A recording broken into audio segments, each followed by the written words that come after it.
We have to coordinate that with Mr. Jackie. Who's playing the role? One of the parents that wanted to. Oh, okay. We only have one? That wants to join the role then? Rest are just being take out.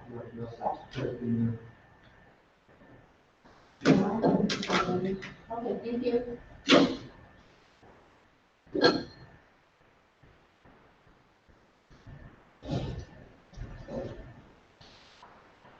Are we gonna have no skirts tonight, or are you putting them on? I'm not putting them on because I don't have enough to go around Okay. with this. I don't have enough to go around. Where am I going?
Just all those things combined.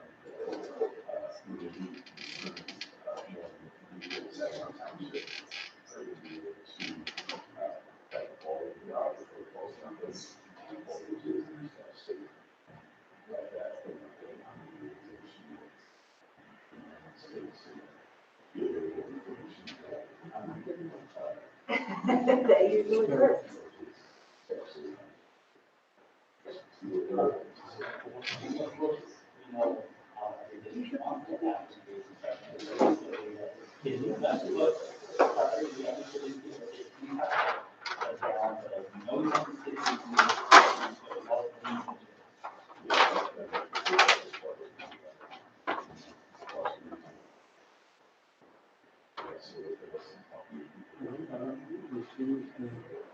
Size of this,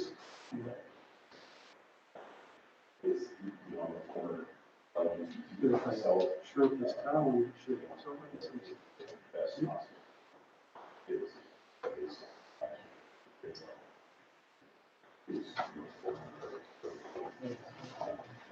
So that's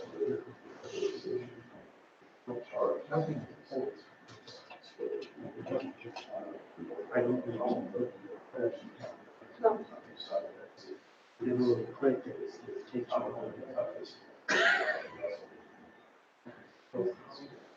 I mean, maybe something that works.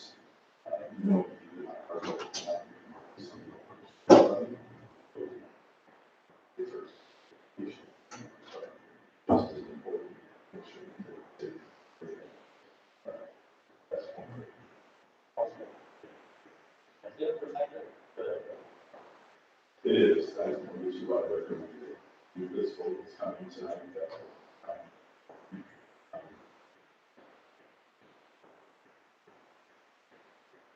that's cool.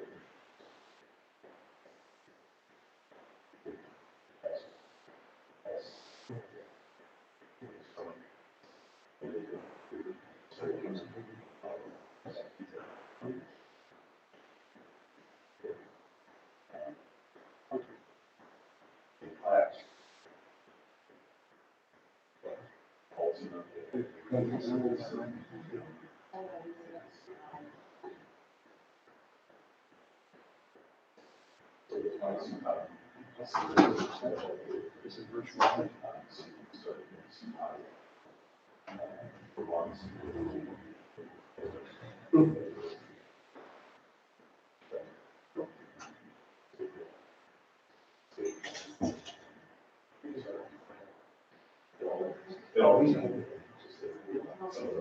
Does that make it for you? Okay. Yep.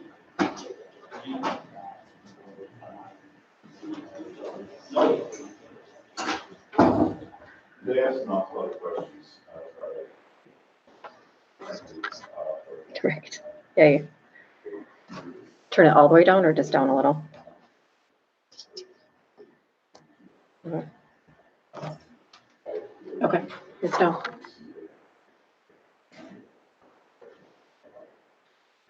Test. How do you know if you can move to the phone or through the computer? Test. Okay. Okay. So we should be good to let David know if we need to do that, but we'll need to turn that up. Okay. Okay.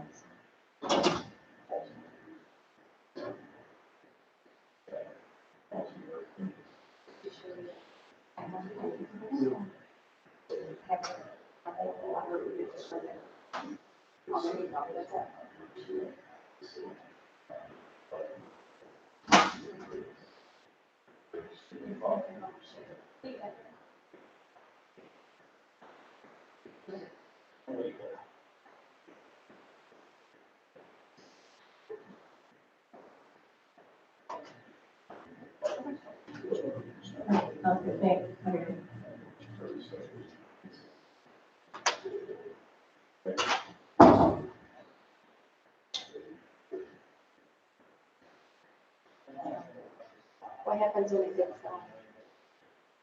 It'll just,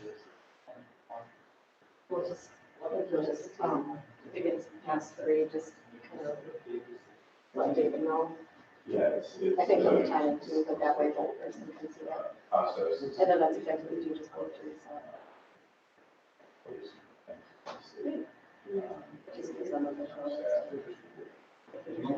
We can probably make that bigger too. Yeah, over, Yeah, when you do it. we're actually doing it on two. Oh, I guess it doesn't. It doesn't get bigger. There you go. Thank you.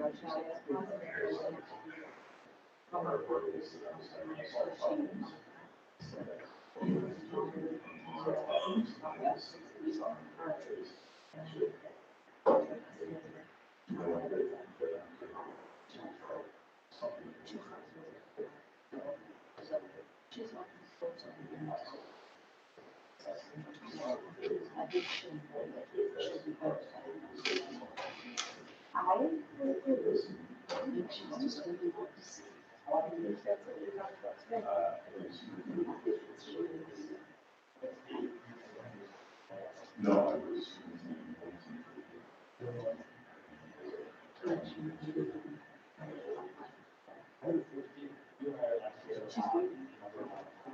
It was November of.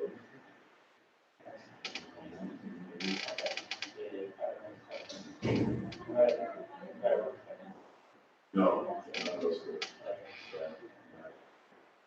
Meanwhile, the business was.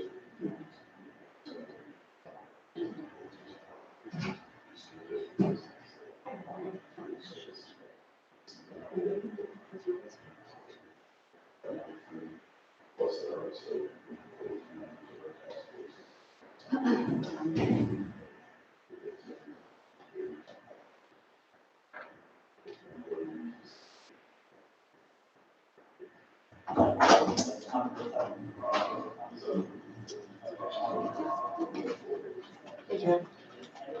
Hi there. Nice guys.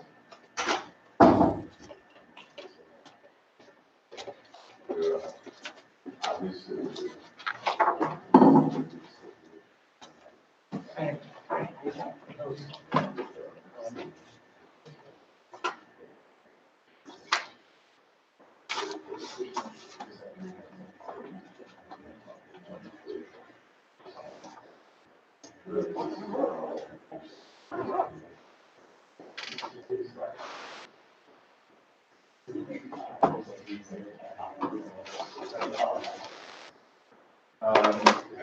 No, I don't think. There's 3 weeks.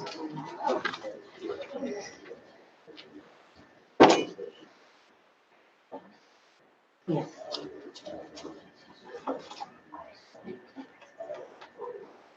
I think so.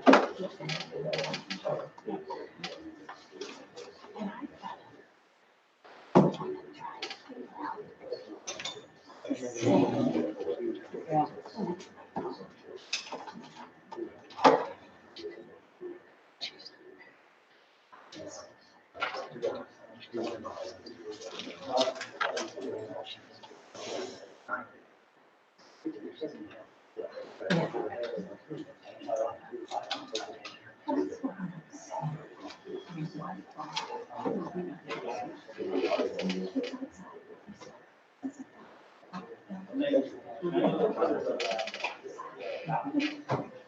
Yeah.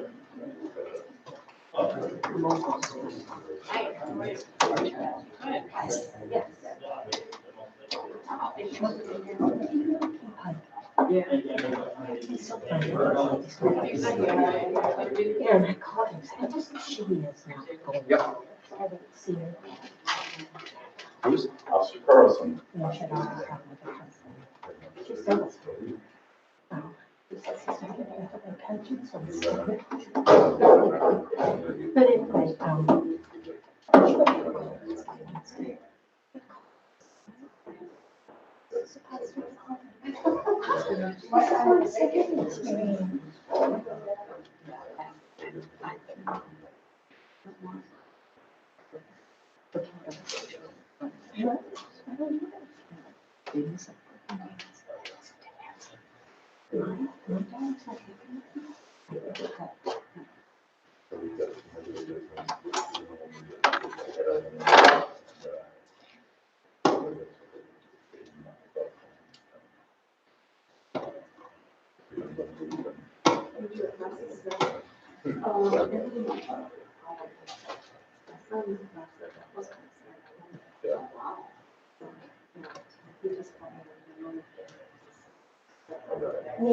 Basic training and stuff.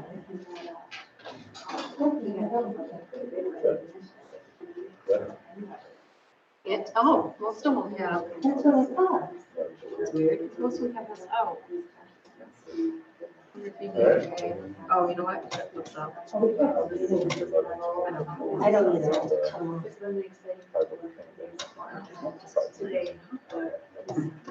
Oh, here. Yeah, yeah, once. So I can't read it, otherwise I would.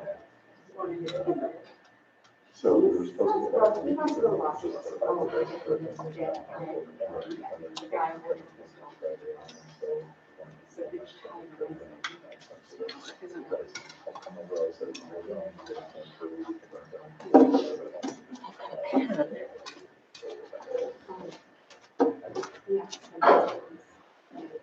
Yeah.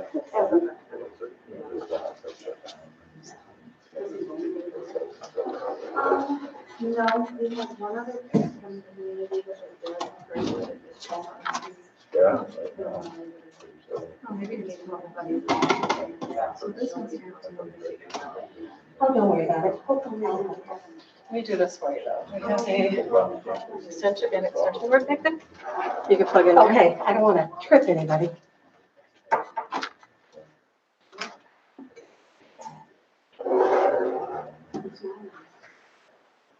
Yeah. I know, I've never had that problem. I'll be fine, don't worry about it. We'll do what you're doing.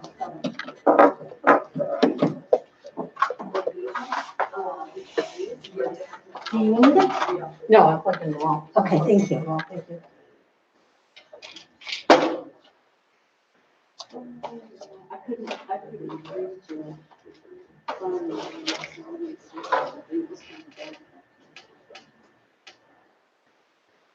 So.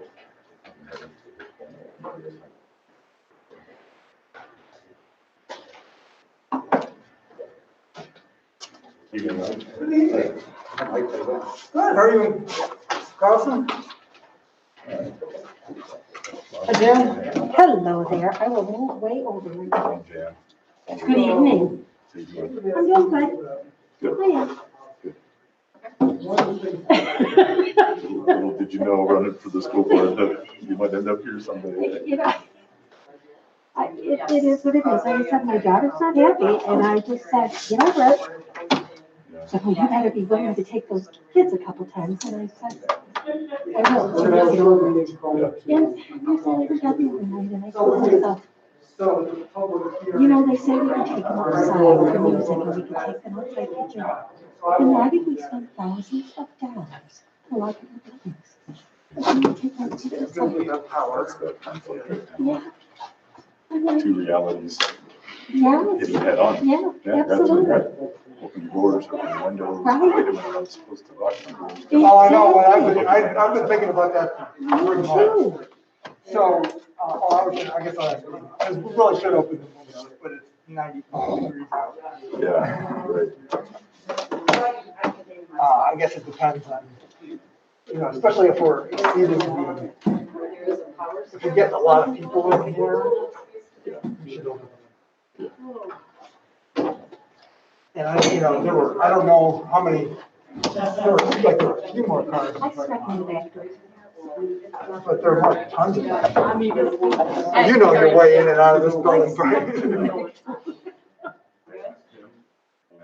You probably did all kinds of drills here. Oh, goodness. I had an outside door. I was fifth grade wing, outside door, so they had to cross it out. And the kid said, well, Miss Pelson, what are you gonna do? This is why we had them all under the desk. And well, what are we gonna do if someone comes in? I said, you see that blue house? You're gonna run across the street and go in the backyard. Well, they'll call the police. I said, because we want them to. I said, I will stop the man from coming in, you will head out that door.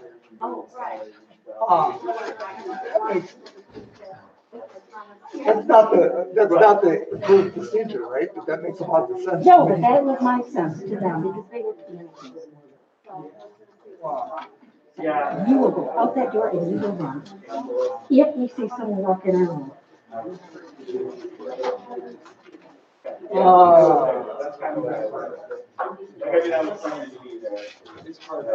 Yeah, no. Whoa. It's one of them. Yeah, the mask when it's hot is a whole different. Well, that's just it, and these kids are gonna be in that.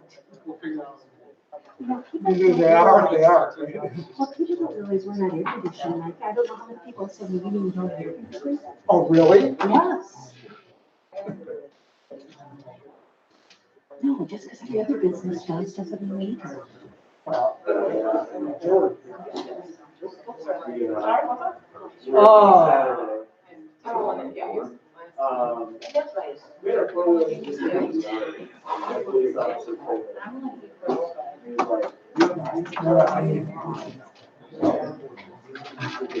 I don't need all this shutter stuff.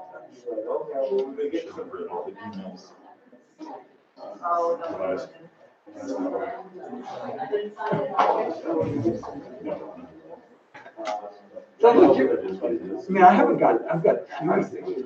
I've only got one here.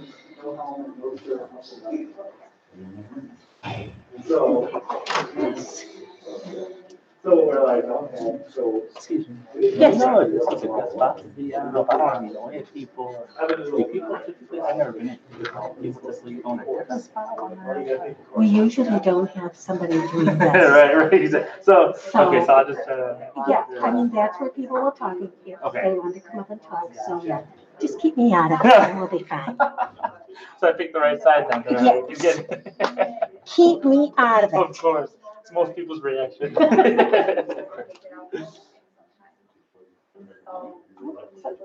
There we go. Amtrak, I got an email from Amtrak, I got an There you email go. from Where the you Saginaw County of Commerce. Well, Amtrak is trying to get me to go somewhere, anywhere.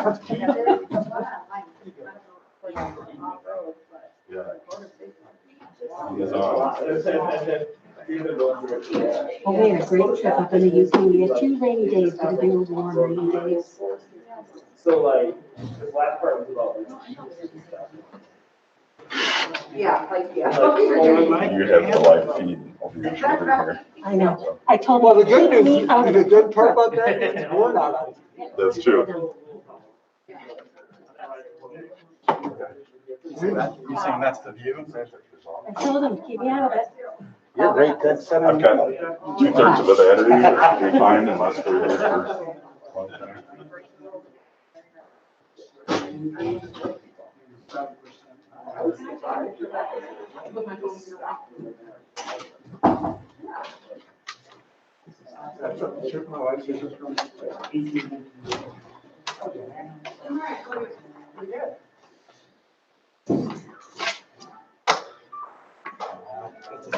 That's the absolute truth. No, I got way too many copies.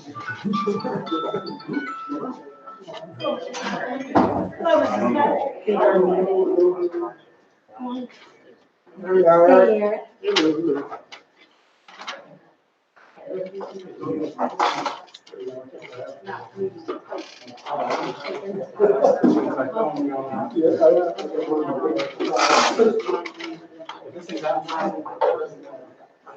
So, is that, no. Eric, is that your copy of the board policies right there? In the binder, the big binder. No, yeah. Oh, okay. It's the So one my, that's sitting yeah, there. okay, yeah, so the 3 people, yeah. I'm gonna give a committee update, and I wanted to just say everybody had a copy, and how you do, so that's good. I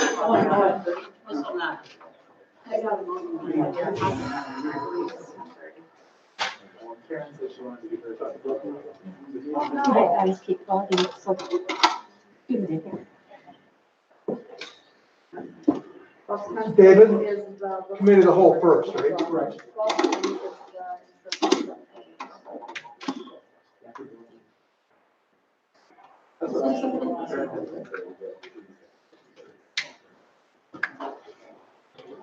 You want to double check that one over.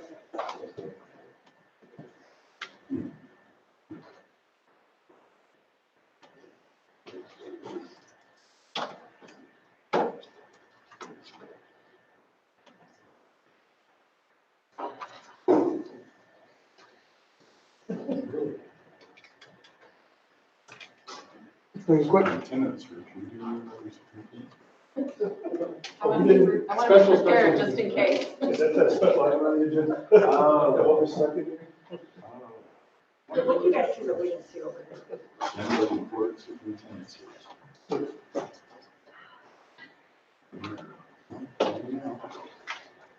Yeah, right now. Yeah. Right now, sorry. Sabbatical right now wouldn't be all bad, right?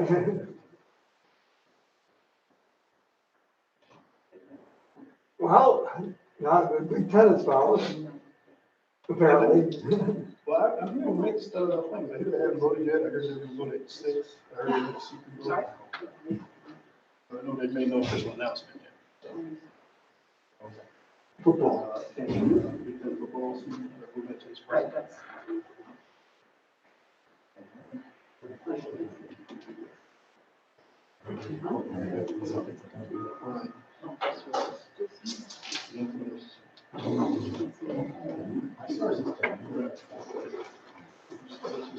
Okay, what is it this way?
I just started wearing glasses.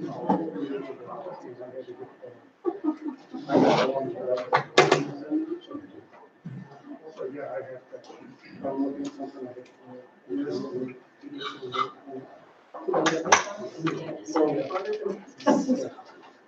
Luckily, when I'm sitting at my desk, I can have the smallest Excel spreadsheet and I can read it perfectly without my glasses.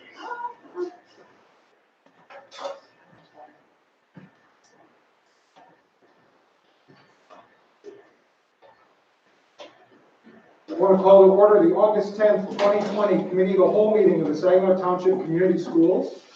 We begin all our meetings with a moment of silent meditation and the Pledge of Allegiance. And I would ask everyone to please rise.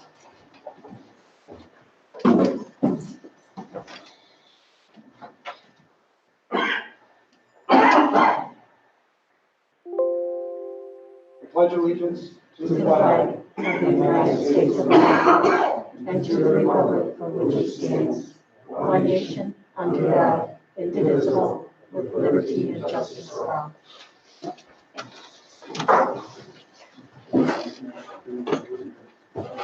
Roll call, please. Eric, roll call. Oh, sorry. Ray Amberg. Here. Dave Collison. Here. Mike Palucci. Here.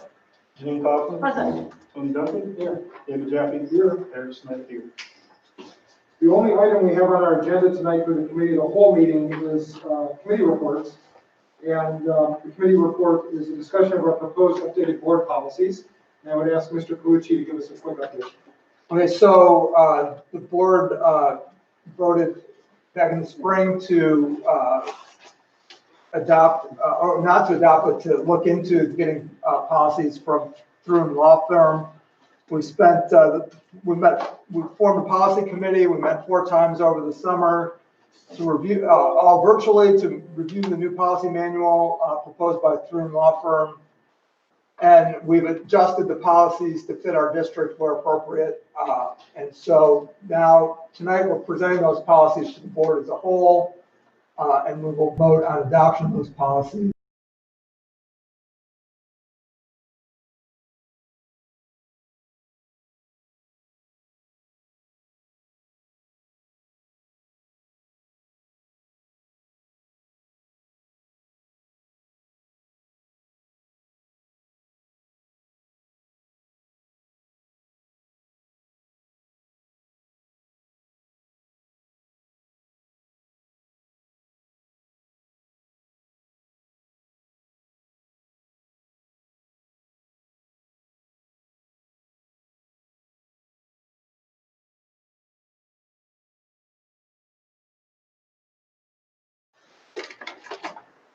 Okay, we've reached the section of our committee of the whole agenda for public comment.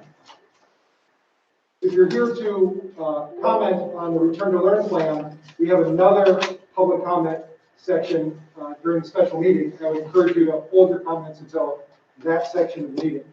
But if anyone else has a wish to address the board on any other matter, you're welcome to address the board at this time. Is there anyone here to address the board on any matters other than the return to learn plan? Okay, seeing none, we will adjourn the committee of the whole meeting and move into the special meeting. And I'll call to order the August 10th, 2020 special meeting of the Saginaw Township Community Schools Board of Education. And we need to again call roll. David Jeffy, Still here. Marion Bird, Here. Dan Collison, Here. Mike Calucci, Here. Janine Coughlin, Present? Tony Duncan, Eric Smith here. First on the agenda are approval of minutes. And the first is our minutes of our regular meeting of July 20th, 2020. Is there a motion to approve? I move that we approve the minutes of our regular board meeting of July 20th, 2020. Support. Any discussion? Roll call, please. Eric Smith, yes. Marion Bird, Yes. David Jeffy, Yes. Dan Collison, Yes. Tony Duncan, Yes. Mike Calucci, Yes. Janine Coughlin. Yes. The other set of minutes we need to approve are our board policy committee meeting minutes of July 27th, 2020.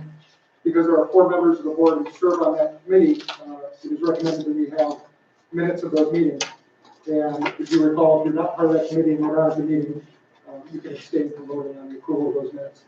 Is there a motion to approve the policy committee meeting minutes of July 27th? So moved. Mrs. Bird and Mrs. Kaufman seconds. Yes. Any discussion? Roll call, please. Janine Coughlin, Yes. Mike Calucci, Yes.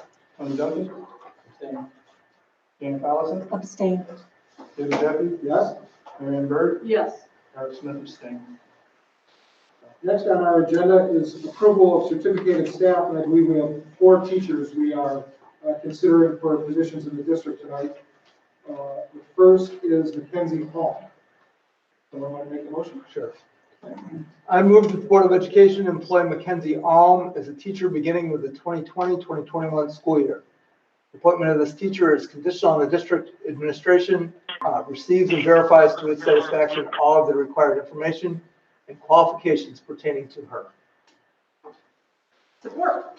Any discussion? Roll call, please. Marion Bird, Yes. Eric Smith, yes. Dan Collison, Yes. David Jeffy, Yes. Mike Calucci, Yes. Tony Duncan, Yes. Janine Coughlin. Yes. Next for approval is Bronwyn Dubisky. I move that the Board of Education employ Brown Urinski as a teacher beginning with the 2020-2021 school year. The appointment of this teacher is conditional until the district administration receives and verifies to its satisfaction all of the required information and qualifications pertaining to it. Support. Any discussion? Roll call, please. Janine Coughlin, Yes. Mike Calucci, Yes. Tony Duncan, Yes. Dan Collison, Yes. David Jeffy, Yes. Marion Bird, Yes. Eric Smith, yes.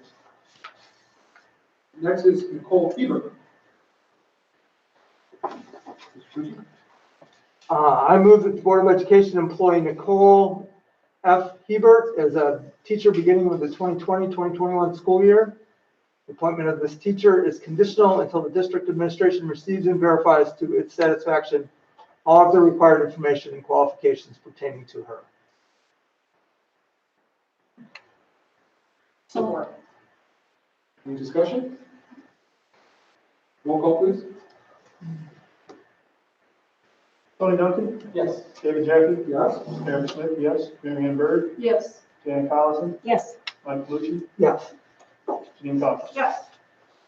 And then finally, we have Janae Captain. Yep. I move that the Board of Education employ Janae Captan as a teacher beginning with the 2020-2021 school year. The appointment of this teacher is conditional until the district administration receives and verifies to its satisfaction all of the required information and qualifications pertaining to her. Second. Any discussion?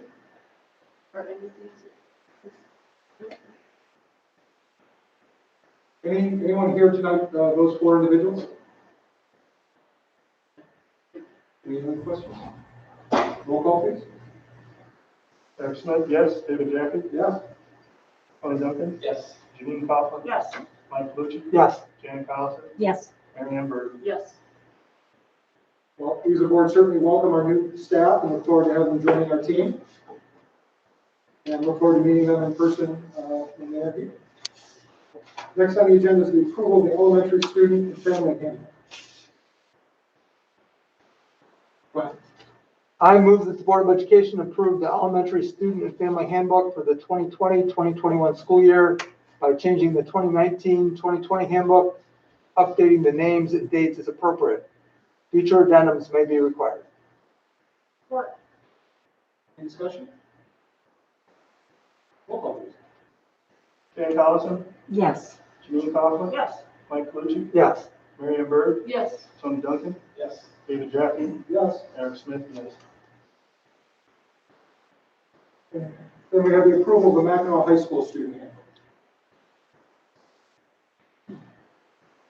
John? I move that the Board of Education approve the Mackinac High School student handbook for the 2020-2021 school year by changing the 2019-2020 handbook, updating the names and dates of appropriate. Future addendums may be required. Support. Any discussion? Roll call? Mary Ann Bird, Yes. Eric Smith, yes. Jan Collison, Yes. David Jaffe, Yes. Mike Palucci, Yes. Tony Duncan, Yes. Janine Coffin. Okay, at this time, I'm going to ask Mr. Martin, our superintendent, to provide his report focusing on COVID preparedness, leading us into discussion of action. Thank you, President Jaffe. We began our planning process actually last spring while we were in the middle of our continuation learning plan. We obviously learned a lot of what worked well, what did not work so well, and what kinds of things needed to be improved. And so there was some preliminary planning done in June.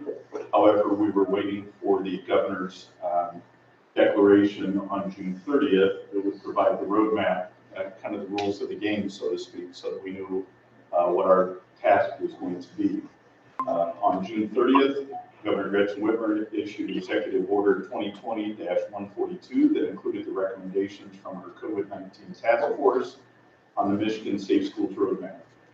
This executive order requires districts to develop 3 plans in preparation for the fall: 100% in-person, 100% distance learning, and a hybrid combination of the two, for each of the 6 phases that the state may find itself in.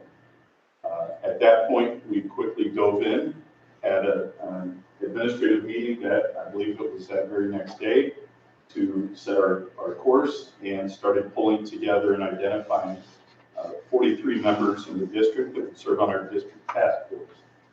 The district task force met a number of times throughout the summer, both collectively and in their subcommittees. There were 6 subcommittees that met. They were meeting periodically as the large group was getting together once a week to hear reports and updates and wrestle with some of the more difficult portions of the planning process. At the same time, the identical process was taking place at the ISD level across the county. There was a main task force and then subcommittees at the county level. We had representatives from each of our 6 subcommittees that attended those meetings that were Saginaw Township representatives there. So as we've been moving forward, we've been developing plans for each of the 6 phases, wrestling with some very difficult issues. This obviously remains to be said that this has been the most difficult project I've ever worked on in my 29 years in business. It's one that has been extremely difficult to try to find solutions to every problem. It's obviously has been a very difficult situation for our staff and our families. And the thing that's most disappointing about the process is that it has caused a split in a number of our areas, including community members, including staff members. My goal when I work is to solve problems and try to bring unity. And this particular project has challenged both of those things. So we moved into a situation in the past couple of weeks where we presented our first draft, asked staff members and parents to respond to surveys, received an enormous response, went through those over the course of several days, made adjustments and tweaks to our plan, met again with our task force to go over the results of those surveys. In the meantime, our principals have been meeting with their building staff, talking about issues that are particular to that building, that need to be personalized to some degree to that building. We then created a second plan and presented that to the Board of Education and communicated that out to all of our families and our staff.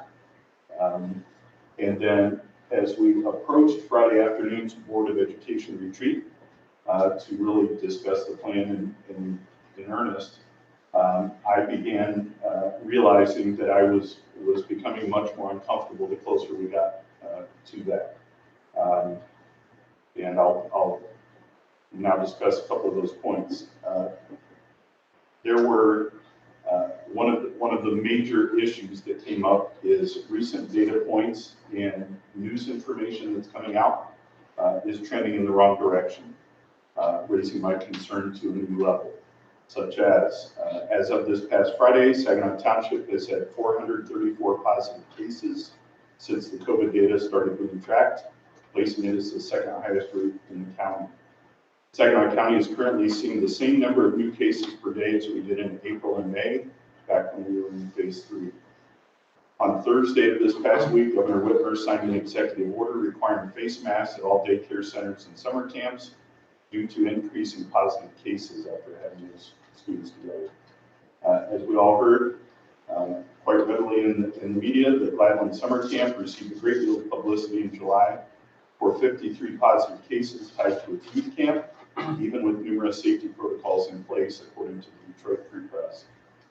Many Michigan school districts have announced an online model only for the start of school, including Grosse Pointe, Ann Arbor, Southfield, Farmington, Okemos, Lansing, Waverly, Royal Oak, Plymouth Canton, Rochester, and Dearborn.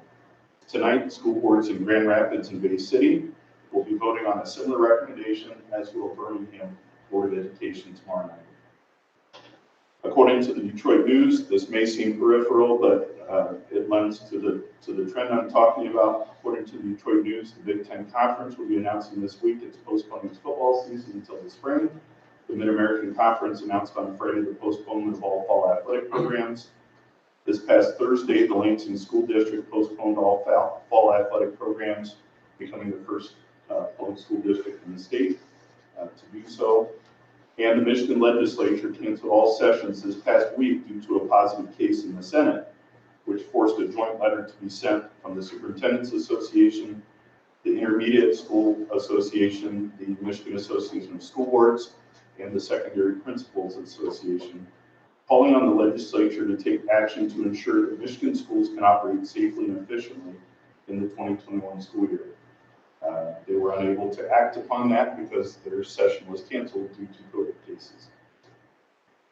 Based on a multitude of factors, including stakeholder feedback from our families and from our staff, COVID positivity rates in the area, an honest assessment of our ability to sanitize and properly clean a district of this size with the staff that is in place, national and state guidance, and frankly, my professional instincts, I am recommending that we start back to school in a remote learning model for the first marking period, for the month of September.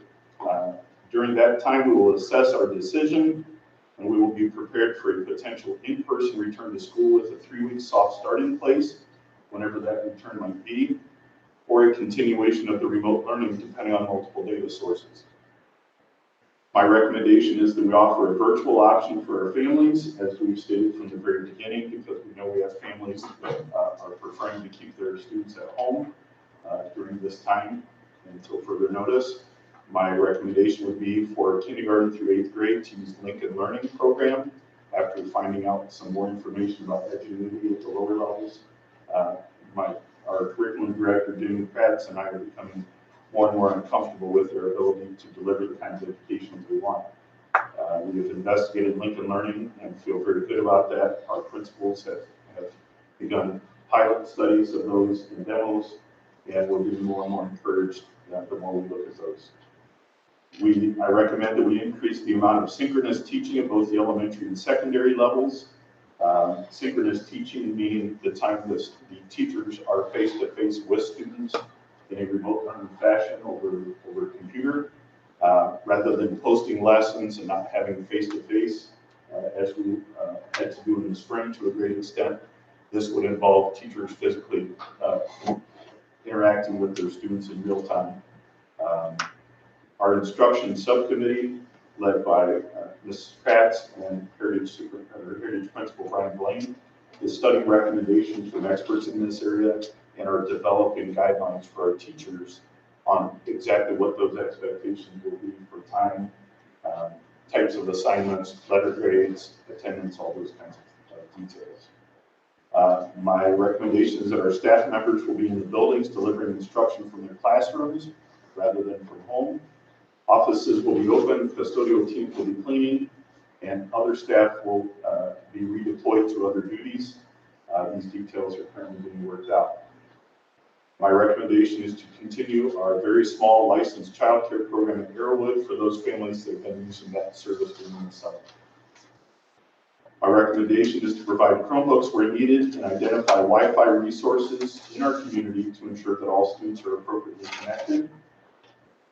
I realize that this recommendation to begin in a remote fashion creates an even more urgent need to make sure all of our students have the devices they need and the access that they need. Also understanding that if we recommend those students report to our school buildings perhaps and use the parking lots to access the school's Wi-Fi, that right off the bat eliminates many of our at-risk families who do not have the means to be able to bring their kids to a parking lot, for instance, during the school day to access that. So we need to make sure we're giving the services to them. Our technology committee has developed a new web-based family tech support system to provide information and in some cases a live help desk to assist our parents and students with any issues that may arise during this remote learning time. I recommend that we provide support material packets for students with special needs where online learning might not be the best option for our most vulnerable students. I recommend that we continue with athletics in accordance with MHSAA guidelines and continue our extracurricular opportunities for students where safety can be maintained. Continue providing our nutrition services by providing lunch and breakfast, similar to what we did back in the spring. I recommend that we develop lifelines for students needing additional social emotional support during this delayed in-person start, including potential small group appointments at school with our counselors and or social workers with safety protocols in place, of course, as small groups of students move into the schools for those. There are obviously other points that need to be finalized, but depending on the plan that the board approves tonight, our Saginaw Township Task Force will get back together. We'll narrow in on those issues as we continue to fine-tune the overall plan. We've said from the beginning that the health, safety, and well-being of our students and staff will be our top priority in decision-making. After months of trying to develop a plan that meets every criteria in the governor's guidance, I need to finally accept that I'm not comfortable implementing a model that does not meet each and every one of these. I believe starting with remote learning is the safest approach to the start of school as we continue to monitor data, monitor situations in the county with the health department. I realize this has appeared, and folks have shared with me that they were concerned that it was a last minute recommendation to you. I want to remind you that I'm not talking about throwing out our plan and starting over. I'm talking about delaying the start of that original plan by 1 month. We still then would move into a soft start for 3 weeks with half of the students for the first several weeks of October. And then our goal is to move everybody back into full-time each and every day instruction in the classroom on October 26th.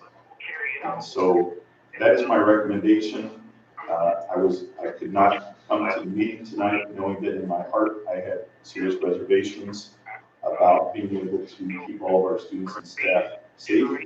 I realize this comes at a late time in the process, but it would have been dishonest and unprofessional of me to move forward and pretend that I had no reservations.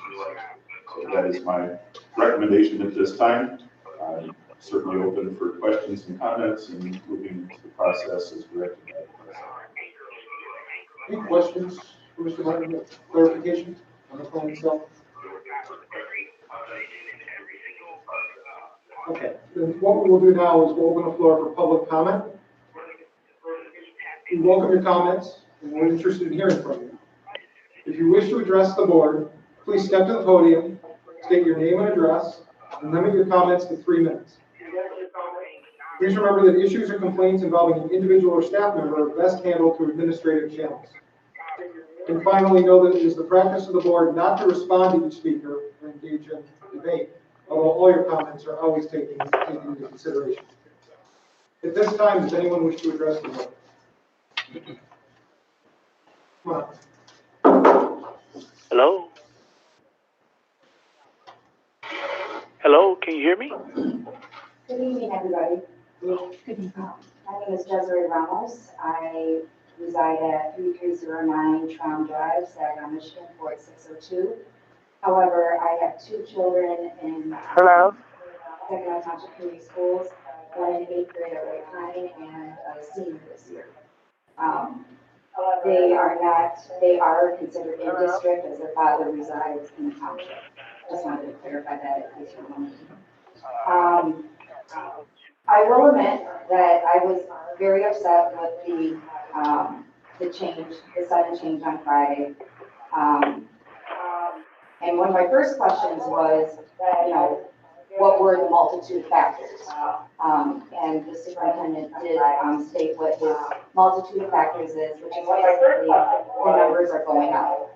But I do want to remind everybody that we still are, I believe, unless it's changed, a couple hours in stage 4. And the governor is allowing us to go in person, but I do understand that each district comes up with a plan that fits their district. I do understand that.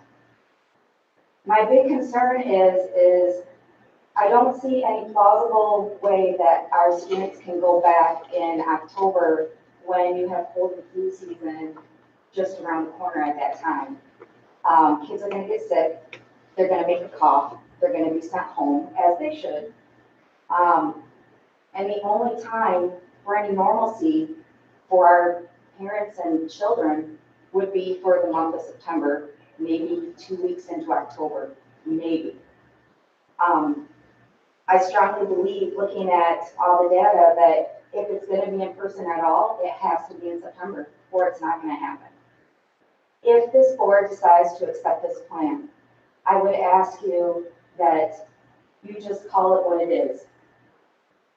Remote learning for the rest of the year, because I just don't see us going back. And as I said, I have an 8th grader and she's been doing fabulous. And I have a senior and she's been doing fabulous. They're both great students, great children, but their mental health is suffering. And when I talked to my senior about how she felt about this year, she just said she wanted some normalcy. If it was for a month, if it was for a week, she just wanted something. And she watches the news and she knows the later on we get in the year, the more likely that's not going to happen. And we're prepared for it. And we know this is a very real illness that is affecting everybody in the community. But I would just ask that if you're going to adopt the current plan, I would say just make it 100% remote and maybe look at it in the spring or look at it in the change of semesters. I hope my concern makes sense to everybody, and thank you for your time. Thank you. Would anyone else like to address the board in person this evening? Okay. So the board meeting, oh, I'm sorry, please come on. Hello. My name is Cindy Rico. I'm sorry, I'm Township President. Hello. We can hear you fine. First and foremost, I think you're doing a great job versus our leaders. I definitely think, in my opinion, virtual learning is the way to go. My question is, will you give us sample schedules on what will be expected from not only the students, but the parents of virtual learning? I'm concerned with if kids need to be logged in from 8 to 3, how working parents are going to be logging in, making sure their schoolwork is getting done while parents need to work. Or let alone, it's hard enough to find somebody to watch our children. Now we have to find someone to watch our children and teach them learning while we're working. So I was just wondering if we would see a sample schedule to see what's expected of our students and what's expected of the parents.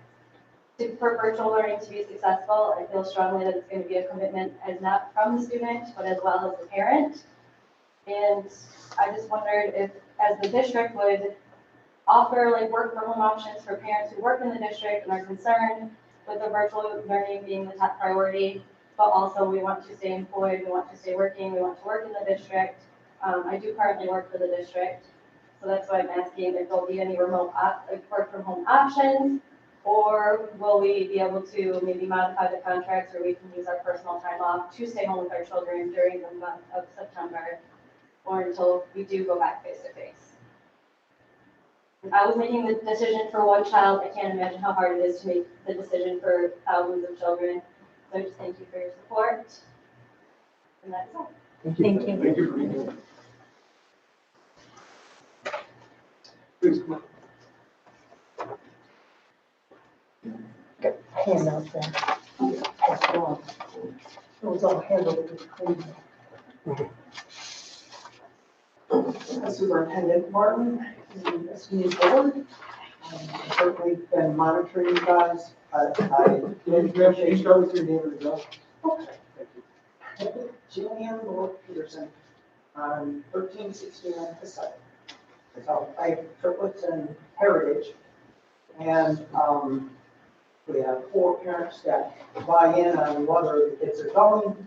I prefer face-to-face. The other 3 definitely do not.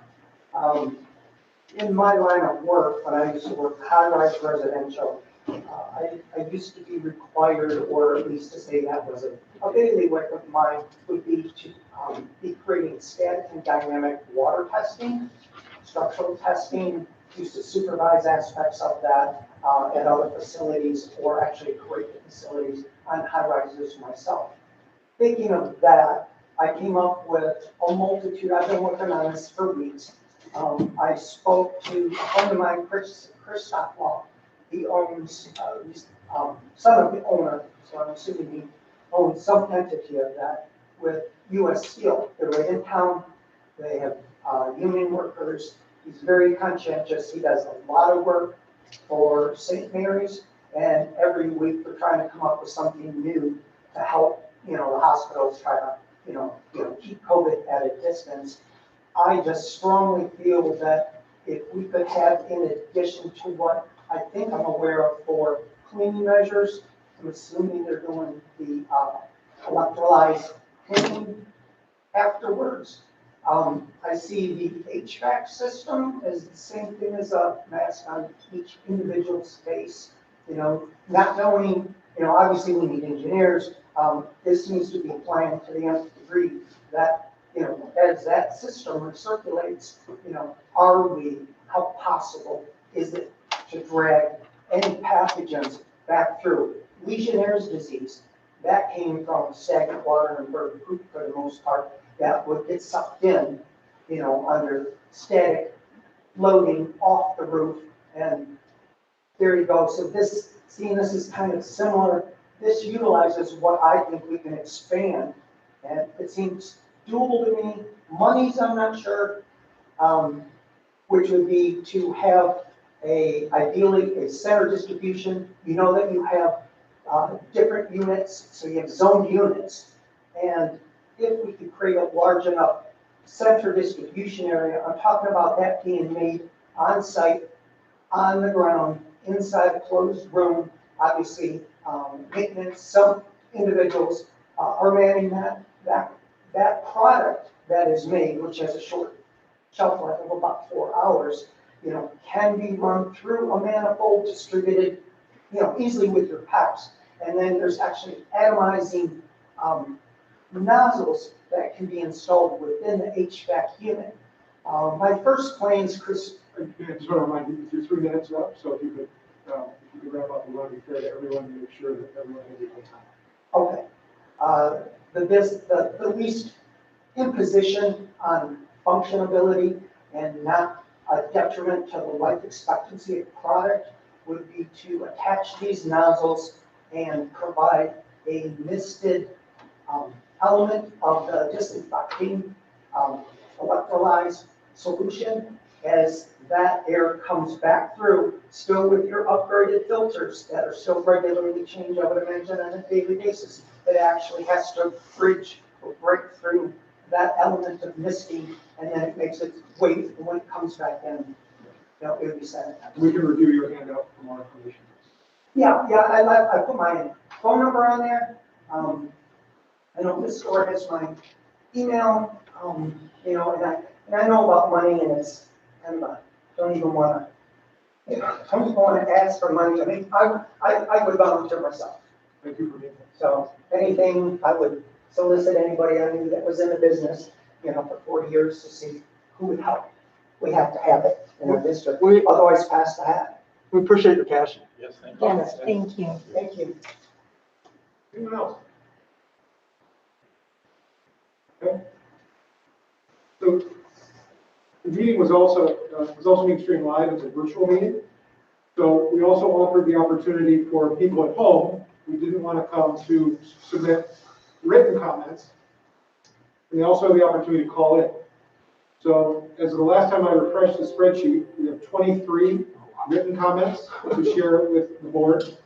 I don't know if anyone else on their computer got a copy of the spreadsheet, but if so, I'm more than willing to share the responsibility for sharing the comments.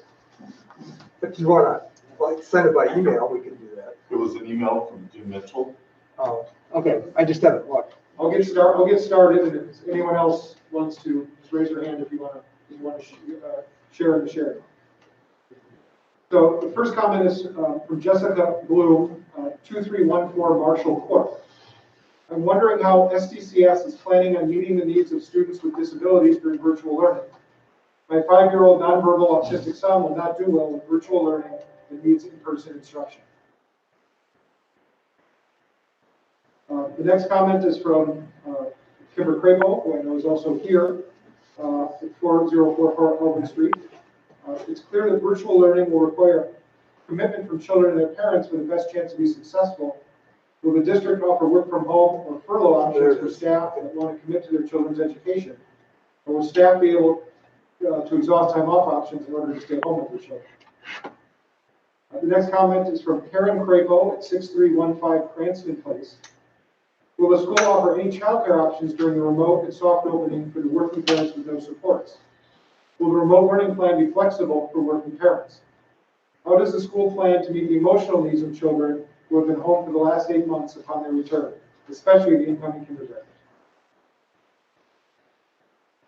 The next comment is from Portland Jillian at 3429 Elgin. President Trump said children are almost immune to COVID-19. Is this true? Can they still bring it home to their parents and grandparents who are not immune? There are reports of the Georgia school opening being riddled with cases of COVID-19. How will our schools be any different? I have it now, David, if you want somebody to read some. If you want to pick up 12, we can go back and forth. So this would be, Michelle Larson. Michelle Larson, Yes. 6 Valentine Court, Saginaw, 48638. Why do you want to start remote learning in September with no face-to-face until October? This totally blindsided parents. No other district is doing this. It's only putting students further behind. 6 months without school now. We are unable to do remote learning in our home. We are nurse talking with many nurses and doctors. If we are comfortable sending our kids to school, open the school. This should be a family decision, not a board decision when no other districts are doing this. Too bad it's not too late for open enrollment for other districts. Hold on a second and let me zoom out so I can actually read this without squinting. All right, that's better. So that was 12:13. Nicole Bobek, 325 Alpine Way, Midland. Curious how the e-learning will go. It will have to be completed during the day or can it be done at night? I'm a single mom that works away from home. Also, when would early drop-offs be allowed again? All this is determining factors in my decision. Okay, what's that? Sure. So then I go on to Mike Ruby, 4211 Teakwood Court. I completely disagree with the month-long delay in the in-person learning. We have ample time to adapt and have an adequate plan in place to do our best in keeping staff and students safe. This further delay impacts the children and families negatively. Nurses, doctors, my employees, all sorts of jobs have been deemed essential. In-person learning is equally and in most cases more essential for our children. Any further delay just puts us all further behind. Okay? Good. Go ahead, Tom. Next one's Emily Gagel, 4090 Morningside, Maine. I'm still worried about adequate spacing during lunch. And the high schools have an open campus policy this year, so students can go home for lunch. And next one is by the Yaks, 4973 Fontaine Boulevard. My concern is nutrition services and those children choosing to stay home. If the household qualifies for free lunch, will there be any nutritional services offered to them while at home? And next one is Lindsay Shaw, 4899 Audubon Drive. If my child is doing in-person learning, how will he receive instruction if he is required to stay at home due to COVID protocols? For example, if he has a runny nose. I imagine there will be significantly more absences this year for things like this. How will our children receive instruction if they're absent for 1 to 10 days? Sure. Donna Grassett of 2855 Schaefer asked, will students get lunches again for pickup? Phil McCarthy at 4583 Hackett Road. How will classes at the career complex be conducted? I have 3 short ones. Michelle Larson, 16 Valentine Court. I believe this may be an additional question. What public health data are you using that is influencing your decision to change the plan from the previous final return to learn? You want to take one more? I'd be happy to. Turn off the color.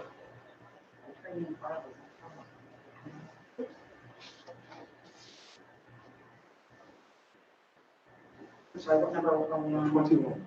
I apologize. Oh, you got a big one. My touch screen level is pretty long. Now, this one doesn't come with a. It's the name is at the bottom of the box.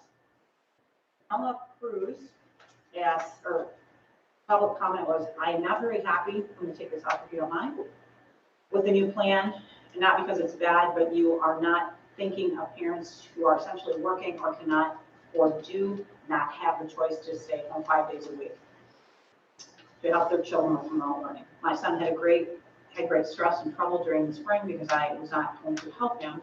And I know for a fact, I'm not the only parent with this concern. I was so happy with the first plan of doing soft plan and allowing kids to be able to go face-to-face at the beginning of the year. I don't understand why it's changed. We all know that come October, when you know you now want to start face-to-face, it's not going to happen because of the flu season. Flu season will start and eventually something will happen that won't allow face-to-face. So there's some grammatical things in here going on. So why not start kids and help us parents and at least let them do face-to-face twice a week, especially with our children. They deserve to be able to interact in school and help them get that sense of what it's going to be like. With your new plan, it has now put a great stress on me and many, many parents who are at a loss on what to do when remote starts. And we cannot be home 5 days a week to help our children because of our essential jobs, period. Other districts are letting kids do at least twice a week face-to-face starting September. So why are you not doing this for us? Please understand my frustration and stress. The last thing I need is for my child to be stressed and frustrated during remote learning when he won't be able to stay in a quiet, focused area like his home because mom and dad have to work to provide. I don't say that I'm against it, but not 5 days a week. Give our children a chance to be able to feel that school, what school's like again, and have a face-to-face teacher when it's needed. Anybody else? No, was that Mike? Go ahead, Rick, please. Phil McCarthy, 4583 Hackett Road. This comment is, my wife and I do not agree with the superintendent's plan and want our children to have full-time face-to-face learning in the classroom with a teacher starting November 1st. September. Starting September 1st. I thought you said November, so. Oh, no. Next line, Alicia Avila, address 821 Ferry Street, Saginaw, Michigan. Her comment is, will middle school students be changing classes every hour during the soft phase? Comment as the, Yeah, I'm making a list of people who want to call in, and we'll deal with those call-ins. Superintendent who works in the preview class. You want to skip those and just let them call in? I think you should share it, because most of them are pretty short, just in case they don't be. Nancy Blodgett, 4855 Hillcrest. And this email. Did you skip over the one that was before that? Kimberly Dancy. Yeah, it just said online. It just says online. Yeah. So, Chris Pryor, 442 Autumn, says, what are our thoughts regarding false plates? You want me to take over? Sure. Kelly Hammis, 4555 Sergeant Lane. When we go back in person, it's my understanding that each family will screen their child. They're going to scroll over now.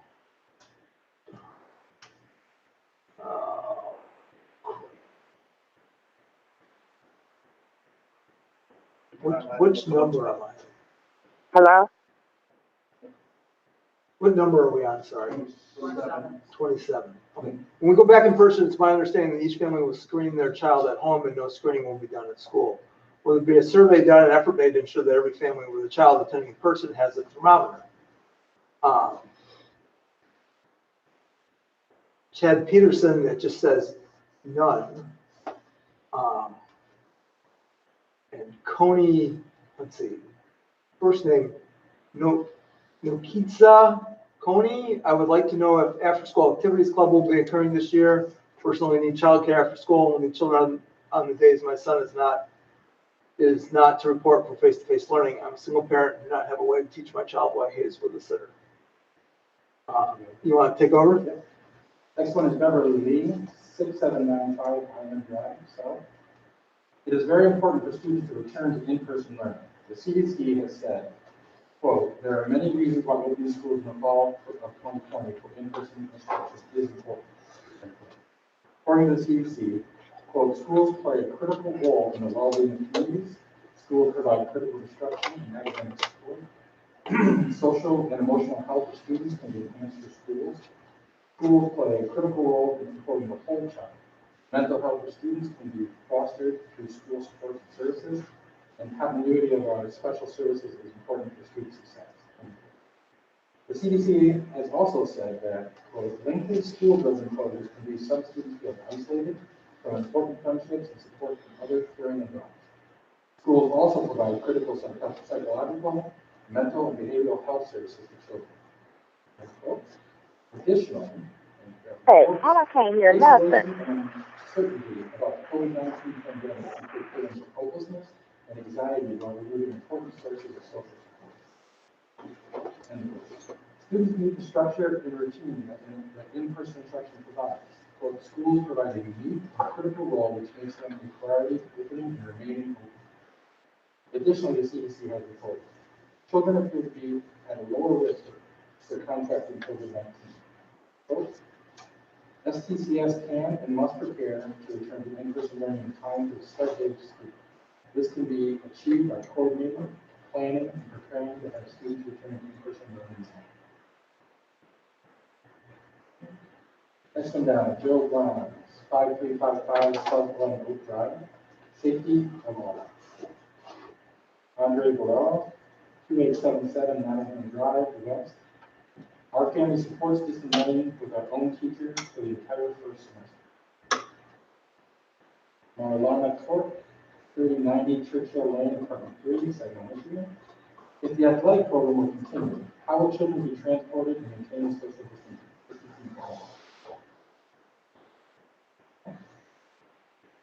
Shaniqua Hamilton, 171 Camelot Drive, 27, would the Chromebooks be provided for the children? Jennifer Weiss, 4198 Clover Trail East. If the district is going to complete online learning, why wouldn't I enroll my children in an online school that's more equipped to teach online instruction? And Stephanie Alice Lewis, 6621 Vista. Students need to go back in September because month after month it will be delayed again. There are not any cases in these classrooms, and it's time to move forward. Quit delaying for what ifs. These kids are getting together already in groups without masks. Kids are going to birthday parties without masks. Let's get this school year started.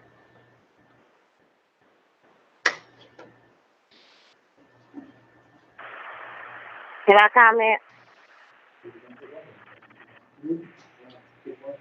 Sure. Scott Furtaw, 2711 Dragon Place. Our family greatly appreciates the work everyone has put into planning the upcoming school year. We understand that the plan may change, as it did Saturday morning, but our deadline is still this Friday to decide what to do with our children. We would appreciate names and phone numbers to contact Edgenuity to answer questions. We have many, which makes it difficult for us to make a decision. Thank you all for your time.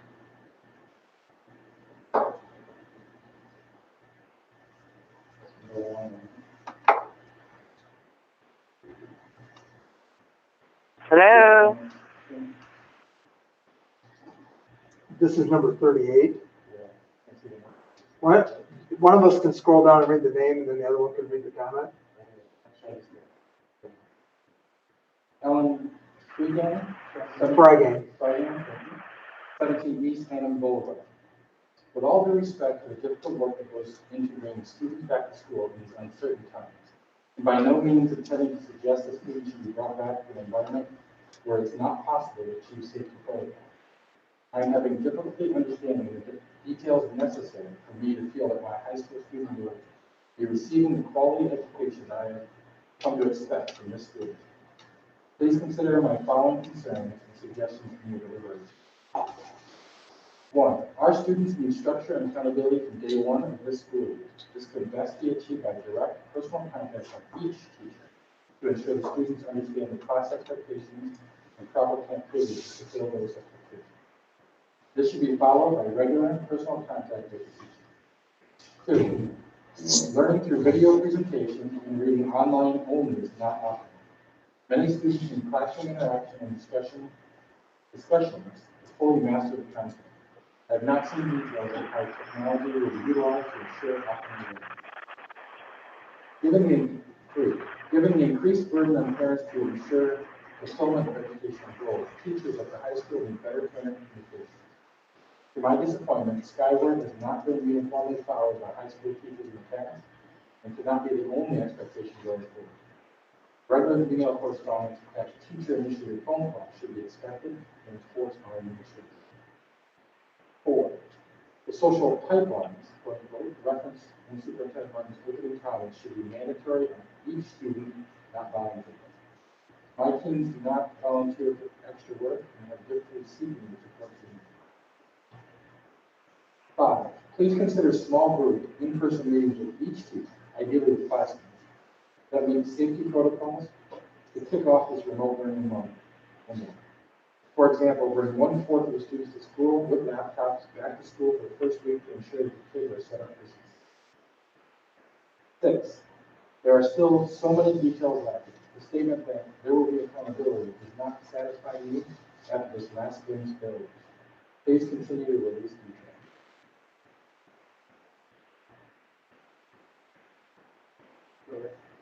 Pretty long, I think.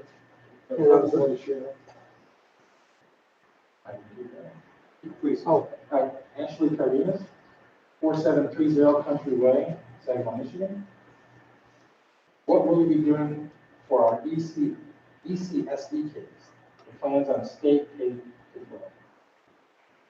Jason Christensen, 5963, your worst drive. Open the schools. 99.6% recovery rate should not create alarmists. Parents who elect to opt out and do virtually can. Parents who elect to opt out and do virtually can. And the last one I have here is Megan Sheldon, 1604 Nathan Avenue. Our family fully supports the recommendations made by Mr. Martin. The health and safety of our children and our community is most important. Thank you, everybody, for helping to provide those comments. It's important in the interest of transparency and process that we share both the comments that were made in person as well as virtually, so that everyone's perspective can be heard. Obviously, most of the comments were submitted prior to the meeting and Mr. Martin's comments. So some of the questions that we posed may have been answered already. Others, I know the administration will take note of and will follow up as appropriate. By my notes, we also have, it looks like 5 people who wanted to dial into the meeting. And I'll be honest, at this point, I don't know what the process is for that. I believe that you should be able to access the medicine earlier by 10:05.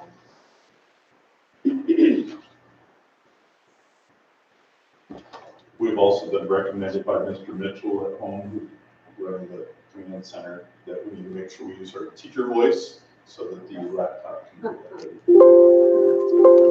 Hard to use our teacher voice with our mask on. Yeah, that's part of the problem. Sounds like we're being muffled.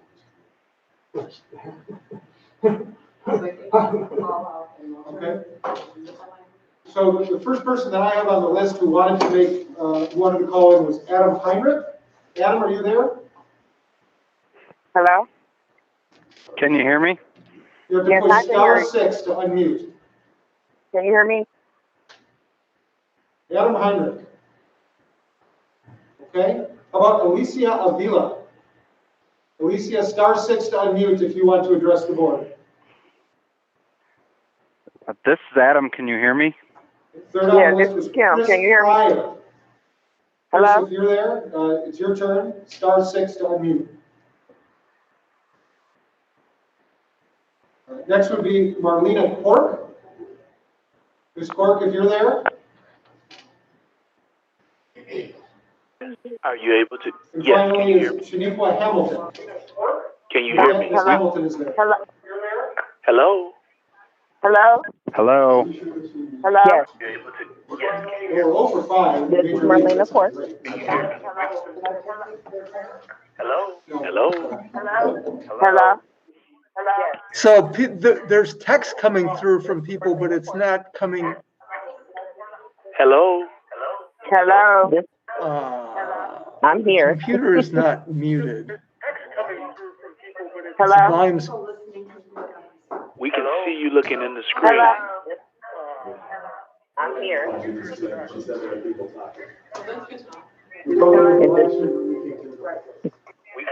looking in the screen. So this is supposedly connected to the live stream? Hello? My question was actually read. I can hang up. That's fine because it's a lot of feedback on the phone. Yeah.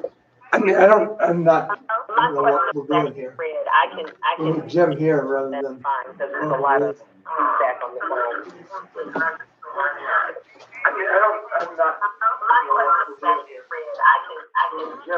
Oh, my guess is it's between here and where's it? Are we supposed to hear it off of here? Can you hear me? And then hit speaker. The 3 dots at the bottom. Yeah, I got it. Okay. speaker. I'm gonna put you on speakerphone, Jim. My mic is not working. Oh. But they're dialing in. Too much feedback, sorry. Oh, here, I don't have any expertise. Okay, I think, they're looking for the.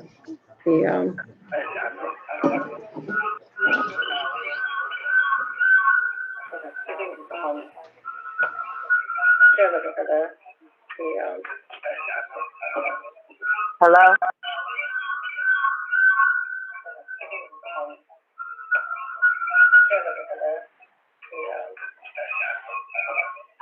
Hello?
I'd just like to say a couple things. One, like I think a lot of the comments you've heard, I think the plan is not boding well with the community. You know, I think the plan was in place, and you gave the parents a choice already. Granted, they weren't. We haven't been able to make the choice. Excuse me. We're still here, keep talking. Okay, somebody cut in, sorry. You know, Mr. Martin, you mentioned that some of the case levels are within when we were in phase 3, but the plans, was very specific that we were going to move to phase 4 before we went back home again. So it almost feels like it should have been phase 5 if that's what, was intended to be done. I think making the decision 3 weeks in advance is a little premature. I feel like if we're going a month to month, we're never going to get back to school. I feel like you need to let things play out a little further before you make that decision. The month of September could be the best month the Emergency Preparedness Region 3 has ever seen. We don't know that. There's way too many factors that go into the cases, and I think the cases is the justification for why this is going this way. Lastly, no matter what the board does, I hope that we can put some protocols in place to decide when these decisions are going to be made. It's almost feels cynical that that this came out right after the survey period and everything was closed. It's a week too late. Lastly, if the board would just consider the fact that before you vote, the parents did already make the decisions, and it just feels like a gross overreach to step in and work on top of that. I don't understand what's being protected by making the decision yourself and not allowing the stakeholders any input. So thanks for listening, and hope to get in the classroom on beginning of September. Thank you. Can I speak now? Is Alicia Avila there?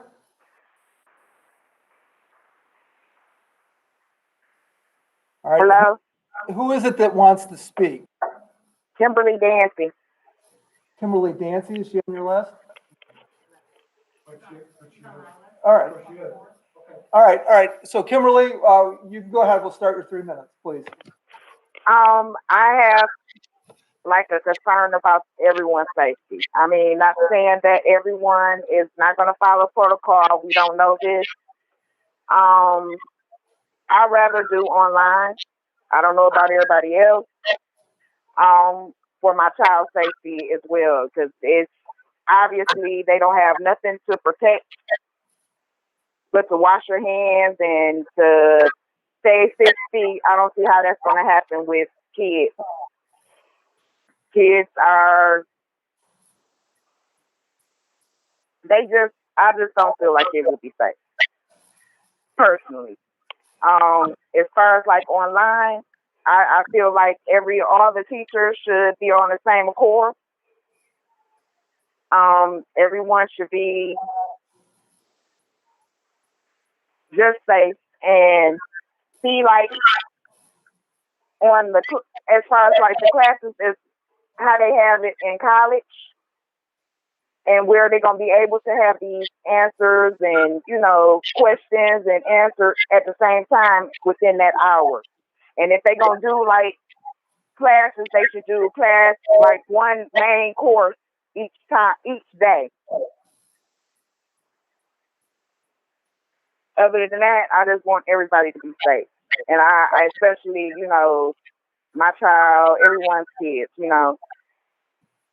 I just feel like it's not going to be safe no time soon, regardless to however everybody feel about it. That's all I really have to say. All right. Thank you for your comments. Chris was next. Chris Pryor. Chris Pryor. All right. Please speak. First of all, I want to just commend the board, Mr. Martin, the extensive work that you all have done in regards to keeping us well informed. You've done an outstanding job when it comes to communicating, keeping us abreast of the changes. This is the most difficult time for all of us in these difficult situations. So I can understand the pressure of each of you as board members. But again, the communication has been very upfront in comparison to other places around, and just amongst the nation, I'm able to have that. So I understand, and my point is the safety overall for the children. I think with this latest move is it's a little setback, but it provides us a little time to just see what else is happening. And so I respect that move, although it may be difficult for us. It does give us, as parents, a little comfort time to evaluate. Although we already see what's taking place in Georgia, we see the football community of what they're doing, even the Big Ten, which is a major moneymaker of pulling back. So I understand that, and I appreciate you all looking at the safety of the students as well as the parents, as well as the teachers, as well as the bus drivers. It's a lot of pressure. So I want to commend you again for all that you've done. I know you have people on both sides, and it's difficult. But with that, you've done a great job in regards to communicating. I would say the same thing if we sense some hesitation, maybe within our sports or athletics, to post, because the number one thing is the safety of children. And regardless of those who want to go back, no one wants that child who takes ill or sick to be their child. So, to some degree, people say this cannot happen to me, or it may not happen to us. If it does, that's the most detrimental thing, and the heart that we feel and the hurt due to that. So I respect your pause in regards to seeing what the rest and how it will play out for others. I, to agree, think it's smart. You're not saying wait all the way to the end of the year. We're just gauging. So good job. Thank you. Thank you for your comments. Anybody else? Anyone else on the line want to speak? Ms. Avila, Ms. Cork, or Ms. Hamilton? Is there anyone, specifically Ms. Avila, Ms. Cork, or Ms. Hamilton? Would any of you like to speak? All right. Is there anyone else that would like to speak at this time? Just let y'all know it's kind of muzzled on the phone. You can't hear you well. Okay. Well, what's important is we can hear you guys very well. So, yeah, Thank you. That's so. Yeah, we're pretty much just thanking the speakers, but so I'm glad you can hear us, and it has been a problem with my computer that I need a separate mic that I don't have right now. But thank you. All right. I think we're good to cut off that feed. Okay. Thanks, Jim. I'm going to leave the meeting.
Okay, can you hear the board again?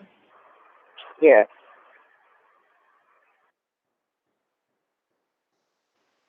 Is it, are you in communication with Jim? We're just waiting for a text, a thumbs up from someone. Frozen and no sound.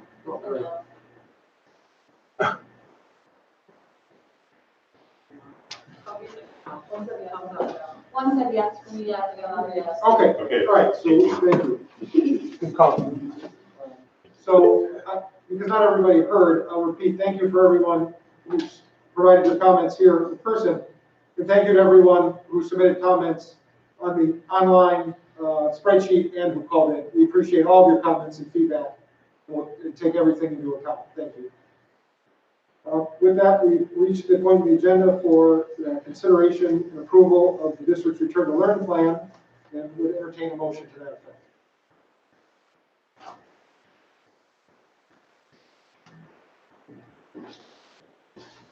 You want to do it, Tony? You want me to do it? Go ahead. I move this Board of Education adopt the attached return to learn plan. And for clarity, the plan that's being referred to is the one that Mr. Martin outlined, providing for remote or virtual learning through September, the soft start, in the plan that was outlined in the email that went out early Saturday, just for clarification. Yes. For a second? Second. Okay, discussion. Is there flexibility? I've received feedback from a series of teachers on the flexibility of coming in to teach. That could be a full-time, one of the recommendations coming to the classroom. It could be a mix of legally for. My expectation would be that our staff would be on site in their classrooms, teaching, collaborating, using that time in the building. We obviously have a few folks that have reached out to Mr. Stronsky in the HR department with some underlying health conditions. Mr. Stronsky is working through those on a case-by-case basis to see where students, or to see where staff members fit into some of the different exemptions, so to speak. We would certainly be willing to listen to somebody who has a concern. I'm currently working on trying to figure out how to help people with the issue of school-age kids that then would be left at home if mom and dad are here. Trying to figure out if there's something I can do to help in that regard. But the expectation would be that people are here unless there's a unique situation that they would work through Mr. Stronsky. I'd just like to say that I appreciate all of the tremendous amount of work that Mr. Martin, Jamie, and the administration and the task force, both here and at the ISD, have put into this. I would love to see kids go back to school. The one that comes to mind most for me is the kindergartner that's been looking forward to going to their first day of kindergarten for a year and is going to lose that thing. And then there's the kindergartners that just need to be in school. What I want to really address is for those people that feel like this was a last minute decision, the reason it feels that way is I know Mr. Martin wants students to be in school for face-to-face learning. And he worked tremendously hard to look at every possible way for us to do that in a way that would be safe and appropriate for both the students and the staff. And came to the conclusion that we're just not ready for that, both because of the circumstances that exist in the community at large and the things that we would need to do to make it safe given those circumstances. So while I am, I'm saddened, to have to delay because I think it's tremendously important for students to be in school to learn. I fully support the administration in their recommendation and the passion and energy they put into getting that. Other comments or questions from the board? I do. I am a grandmother of 4 here, well, 7, but I have 4 here in the school district. And I want them back in school. But if they can't have 6 feet distancing and they're forced to wear a mask, remember, we're not air conditioned. And you sit in those air conditioned rooms in all of September when it's still 85 degrees, and we have inside rooms without windows. So there isn't the ventilation coming in and out. October, maybe it'll be cooler, maybe things will be different.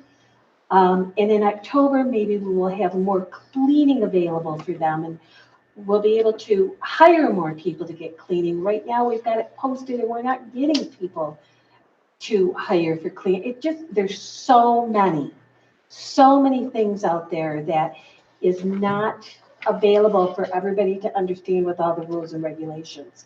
So for me, as a grandmother of 4 whose daughter says get those kids back in school, I had to do a lot of talking for her to understand that I get that, but to me, I'm not safe sending them back yet. So that's kind of where I'm coming from. Sure. Please go around. Or everyone who wants to. Go ahead. Okay, so my concern, while I echo Mike's sentiments to the board and to how hard the superintendent and staff, the curriculum director, teachers, principals have worked on trying to resolve this issue in a way that gets kids back in class. I am more aware of it than probably most people listening, as most of the board is. And I can't express to everyone out there how hard they've worked.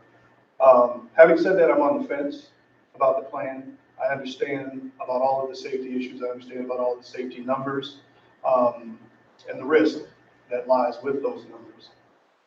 The thing that I like to, or not like to, but the thing that I feel the need to bring to light is the other side of that coin are those kids who don't have the capacity to do online learning, the kids who don't have the environment to do online learning. Even if we have, even if we were a one-to-one district, which we're not, even if we were able to put a laptop and a wireless access point in every home and in every student's hands, there'll still be that percentage of students whose home is just not conducive to learning. And the effect of those students will be, it's a different effect on their lives, but it's the same end, which is we put their future in danger when we don't give them an opportunity to come to school. For some kids, school is the only place they eat. School is a place they get structure. Without school, it's difficult. It'll be difficult for them to succeed. And for most of those kids, the chips are already stacked against them. So for those reasons, you know, it's a very tough decision, and it's something that we need to consider if we move forward with this plan. And the other thing I guess I'd like to quickly emphasize is this is a plan. So behind this general plan, there's many, many, many details, some of which are worked out, some of which are yet to be worked out. And in the process of working out those details, I would hope we can work something in to address and help out those families and those kids who depend on us for their future. Thank you.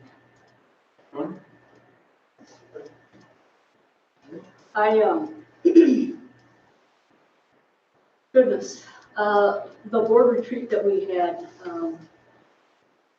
really was very draining after coming out of that and listening and reading and knowing all of the work that's gone in, knowing that people want their children back in school. And I think one of the items mentioned was this is not normal, what this plan is. There is no more normal. There is a new normal.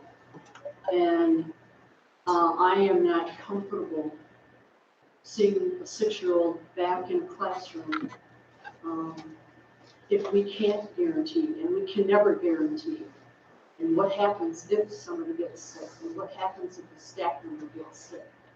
And I was worried because I thought that I was not gonna vote for the face-to-face because I thought, to me, there was just too much risk in doing so. And having worked, they call us an essential worker. It may be a store, but I can tell you since March, I've seen people coming in who are not compliant. and they think that wearing a mask is a removal of their political freedom. And one of the things that I find greatly disturbing is that how polarizing this has become and how political it has become. And notwithstanding the media here, I think the media presentations, especially from the cable perspective, have been shameless. Absolutely shameless. So I look elsewhere to get my news. Because are their numbers adequate? Probably not. But is the disease real? Yes, it is. I have family members who work in it every single day. And I fear for them every single day. So I don't think that COVID is going to go away as soon as some people might like it to. So I think asking people just to wear a mask has become so difficult. Asking them to please keep a social distance. I've had people yell at me and tell me that it's absolutely ridiculous and unneeded. And people are still going to their large gatherings. I think the biker event this past weekend, the young woman who took the picture of the Georgia classroom or hallway as students were being let out. I think for those who can remember Richard Nixon and his exploits, the language was follow the money. And I think here what we need to do is follow the science. And in my heart, the science says we're not ready to go back and put those children in the classrooms. And until we can get a better feel, until we can get better answers from the people that have dedicated many hours and hours and hours of their lives to put together this plan, I don't think it was something that was just tossed out of hand and we're going to erase everything. So I am hopeful that people will give us just a little bit of time. I think I would love to have kids back at school, and I know what they've missed. But I think that I wouldn't be able to live with myself or my decision if I didn't give them this time to pursue. So I will be voting in support of the remote plan. Thank you. Good evening, everybody. I would like to applaud all of my colleagues and Bruce and the entire team for all their work on this. The hours have been incredible. The emotion has been incredible.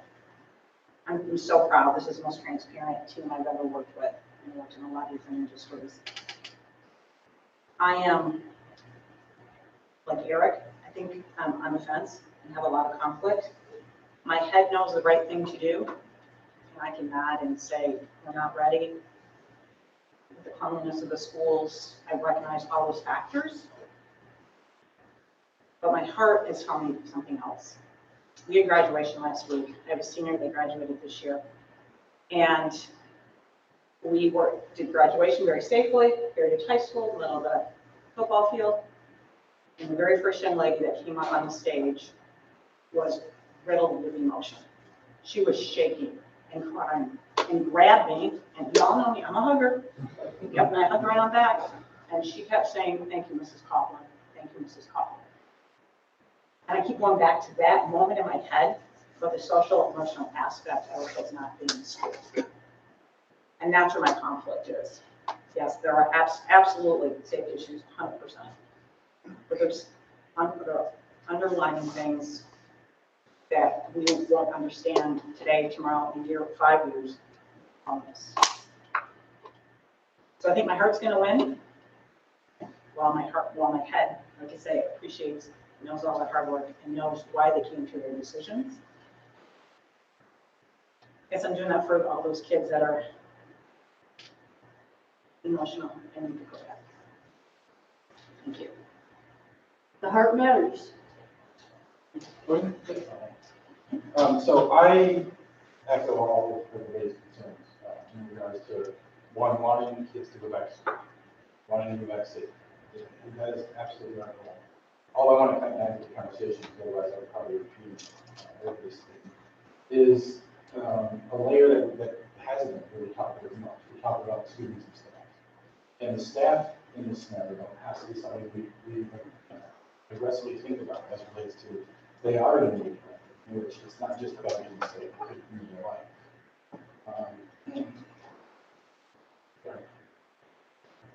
All right, so I think it's important that when we look at this, that there's also scenarios of logistics where we had quarantine, we had 2 or 3 teachers out in any given school.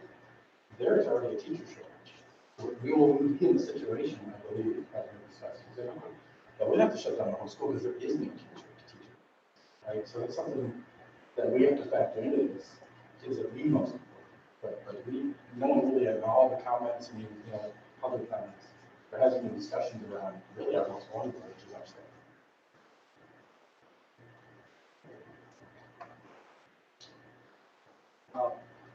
First, I want to thank everyone for coming tonight, both whether you're here in person or online.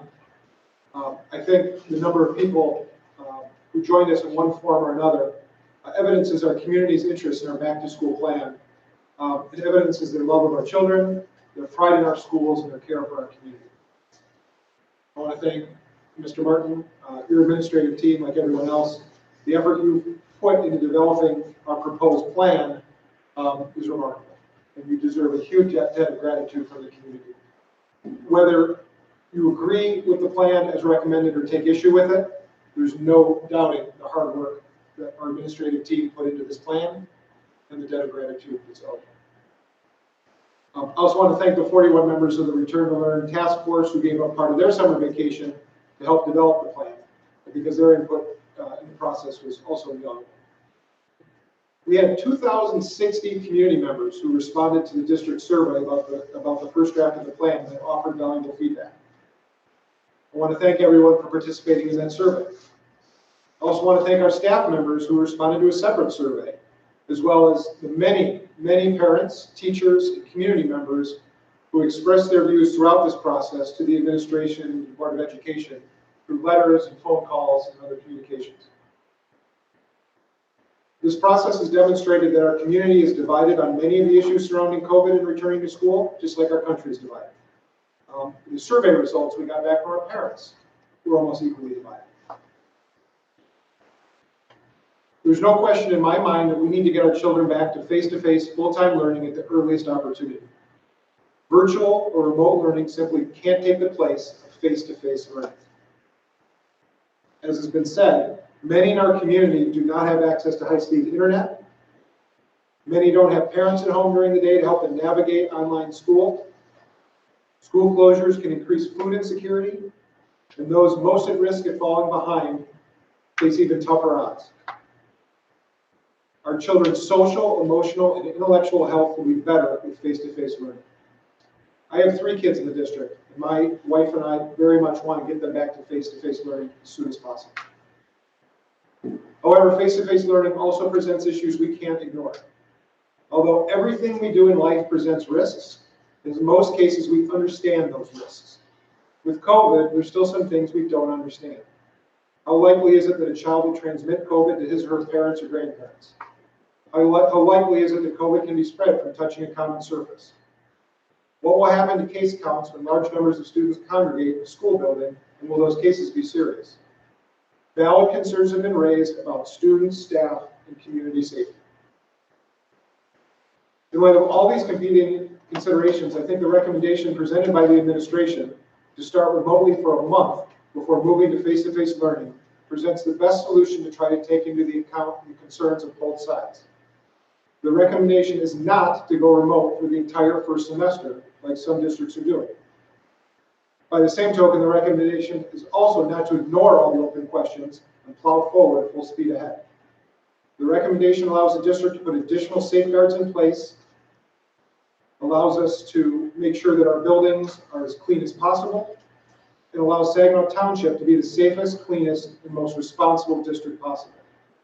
It also allows us to observe what happens in other districts at the outset to see what causes problems and address those issues before they happen here. And the recommendation takes into account the significant concerns of our staff. Without her, we can't reopen. This is so frustrating. I think my fellow board members would agree that this is so frustrating because there's no perfect answer. We all have COVID fatigue, and we all just want this to be over. We want to protect our kids, our teachers, and our community from the transmission of COVID. We also want our kids to have a quality education that moves them forward towards their goals in life. I heard an analogy the other day that I thought was really good. As a community and a state and a nation, we continue to climb up a steep hill with respect to COVID. Whatever your thoughts are about the plan being recommended, whether you agree or disagree, and whatever the outcome of the vote tonight, I hope we can all stand behind each other and help push each other up that hill, because it's going to make the fight much easier than standing in front of each other and pushing each other down. So I want to thank all of my fellow board members for all of your hard work and time during this process. This is nothing that any of us have been trained for, that we've dealt with in the past, and God willing, we never have to face it again. And to everyone in our community, I thank you for your patience and grace as we move forward. Any other comments, questions? If not, roll call, please. Mary Ann Bird, Yes. Dan Collison, Yes. Mike Calucci, Yes. Janine Kaufman, Tony Duncan, Yes. David Jaffe, Yes. Eric Smith, no. It's now the job of our district's administrative team to implement this adopted return to learn plan in the safest way possible for our students, staff, and community, and get our kids back to face-to-face learning as soon as possible. We have one more item on our agenda, and that's the approval of emergency purchases of personal protective equipment and cleaning supplies.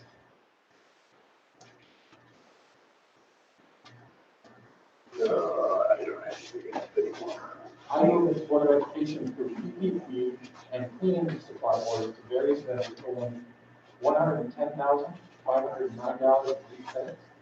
See attached to this below. Support. Discussion? Now, is this the first phase of cleaning supplies, would you say? I would say yes, this Okay. is the biggest bulk. Okay. We're still tying up some loose ends on a couple of other things, but we'll bring those to you in good time. But this is the largest part of it. We've already received several of these things, but Right. under the board policy, the board gave me authority in an emergency to Right. place some orders so that we can make sure we have enough time to get the product on site. Other question? Roll call, please. Mary Ann Bird, Yes. Eric Smith, yes. David Jaffe, Yes. Jan Collison, Yes. Tony Duncan, Yes. Mike Calucci, Yes. Janine Kaufman. Yes. With that, is there a motion to adjourn? So moved. Support. Any discussion? Roll call, please. Eric Smith, yes. Mary Ann Bird, Yes. Janine Kaufman, Yes. Mike Calucci, Yes. Tony Duncan, Yes. David Jaffe, Yes. Jan Collison. Yes. Thank you, everyone, for being here. We Thank appreciate you, you and we everyone. appreciate your time. Thank you for coming. Thank